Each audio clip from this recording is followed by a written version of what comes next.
Salam, hamımız bilirik ki, Azərbaycanın böyük potensialı var. Yetərincə savadlı gənclərimiz, zəngin resurslarımız var. Amma bir sual ortaya çıxır. Bəs niyə innovasiya sahəsində bu potensialı tam reallaşdıra bilmirik?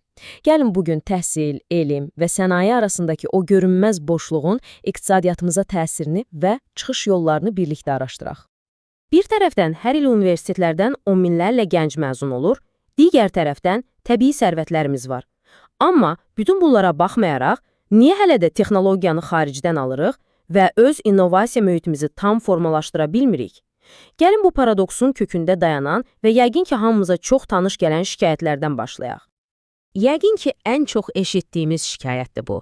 Universiteti bitirən çoxdur, amma işi bilən yoxdur. Şirkətlər real, praktiki təcrübəsi olan mütəxəssis axtarır, məzunlarımız isə daha çox nəzəri biliklərlə iş bazarının qapısını döyür. Bax, bu zəncirdəki ilk qırılma siqnalıdır. İkinci simptom odur ki, iqtisadiyyatımız sanki hələ də neft iynəsi üzərindədir. Düşünün, sənaye istehsalının 60%-dən çoxu bu sektordan gəlirsə, digər sahələrin inkişafı və yeniliklər üçün stimul haradan gəlsin ki? Bu asılılıq digər sahələrin böyüməsini əməlli başlı ləngidir. Və təbii ki, bu neft asılılığının birbaşa nəticəsi də göz qabağındadır. Gündəlik həyatda istifadə etdiyimiz telefonlardan tutmuş, sürdüyümüz avtomobillərə qədər, demək olar hər şeydə xaricdən asılıyıq.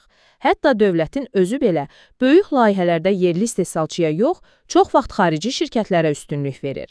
Və nəhayət gəldik çatdıq bəlkə də ən fundamental şikayətə. Elm öz aləmindədir, sənaye isə öz aləmində.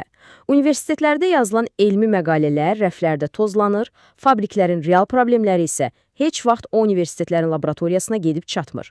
Aradakı körpü sanki uçub gedib. Bəs bir dəqiqə dayanaq. Bəlkə də bütün bu şikayətlər, keyfiyyətsiz kadrlar, zəif qeyri-neft sektoru, idxaldan asılılıq və elm-sənaye arasındakı bu qopuqluq ayrı-ayrı problemlər deyil.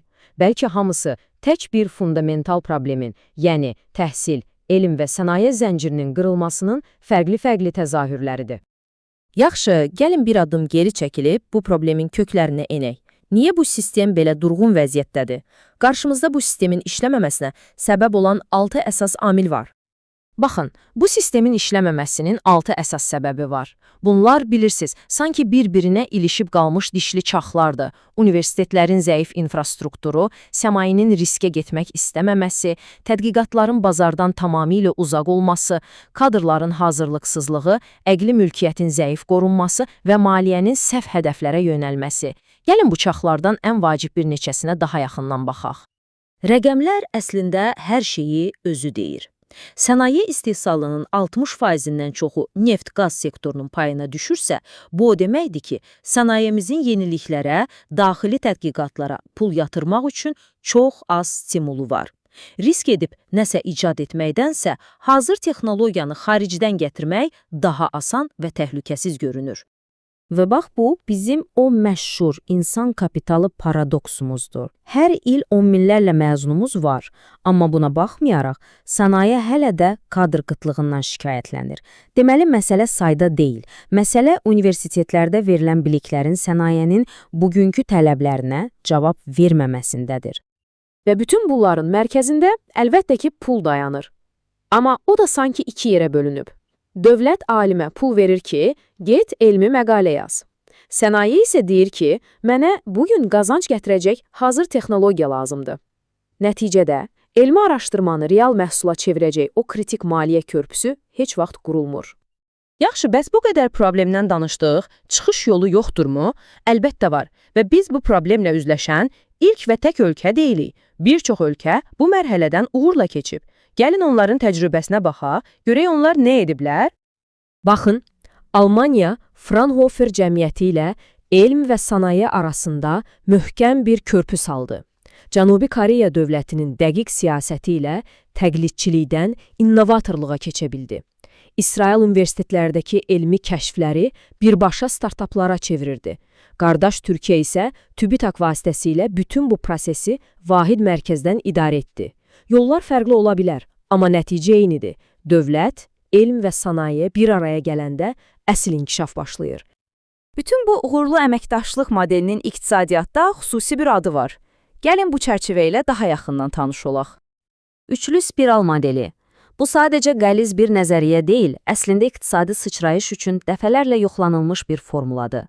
Və bu modeldə hər bir iştirakçının özünə məxsus, əvəzolunmaz bir rolu var.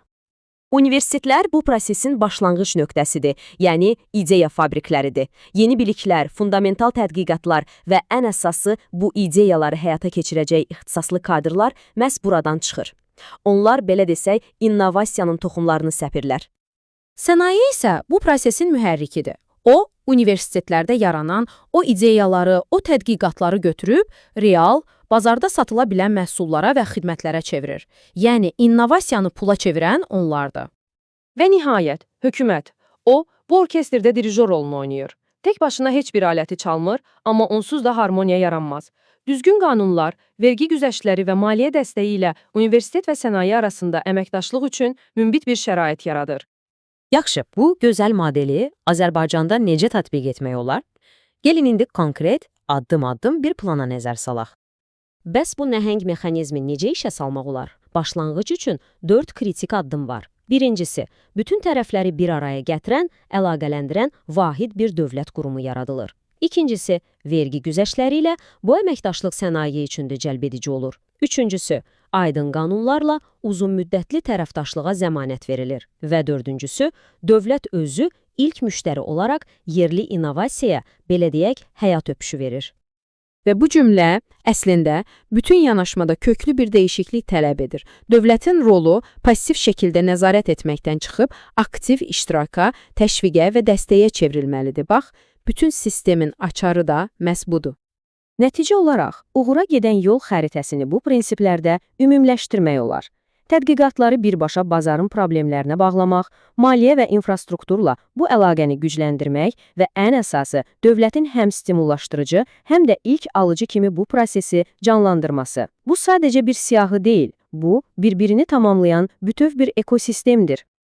Beləliklə, yol xəritəsi var, uğurlu nümunələr də göz qabağındadır. Artıq sual nə etməli deyil, sual haradan başlamalı sualıdır.